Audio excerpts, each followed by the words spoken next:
আসসালামু আলাইকুম। দেখুন তো, আলু দিয়ে যদি এরকম সুন্দর একটা নাস্তা ঘরেই তৈরি করে নেওয়া যায় তাহলে কেন করব না। সঙ্গে থাকুন এবং ভিডিওটি দেখতে থাকুন।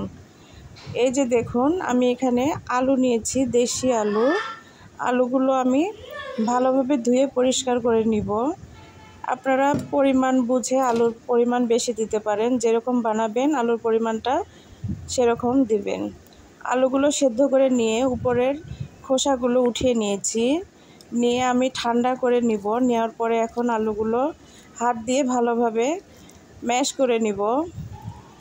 এরপরে এখানে ধনিয়া পাতা দিয়ে দিলাম। ধনিয়া পাতাটা আমি ধুয়ে পরিষ্কার করে রেখেছিলাম, কেটে দিয়ে দিলাম। এখন 2 চামচ আমি এখানে কর্নফ্লাওয়ার দিয়ে দিলাম। 1 চামচ লবণ, 1 চামচ মরিচের গুঁড়া দিলাম। দিয়ে হাত দিয়ে ভালোভাবে মেখে একটা ডো তৈরি করে নিব। এই যে এরকম ডো তৈরি করে নিয়েছি।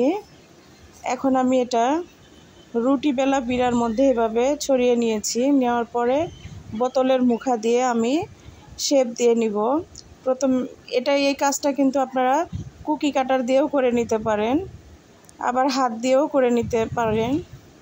প্রথমে বড় একটা মুখা দিয়ে কেটে নিয়েছি, এরপরে মাঝখানে অংশটা কেটে নিব। এরকম ছোট মুখা লাগবে।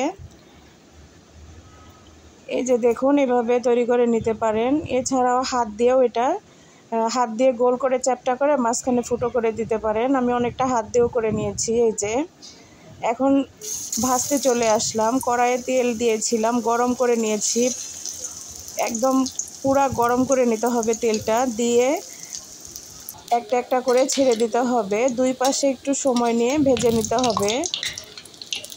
চুলার আঁচটা কিন্তু একদম হাই ফ্লেমে থাকবে। মিডিয়াম আঁচে বা লো আঁচে এই কাজটি করা সম্ভব না, কারণ যত একটু হিটটা বেশি হবে এটি তত মচমচে হবে।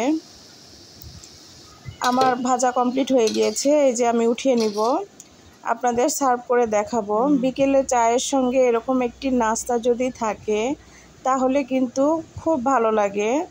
আপনারাও একদিন এভাবে ট্রাই করে দেখতে পারেন। খেতে কিন্তু অনেক মজা ছিল।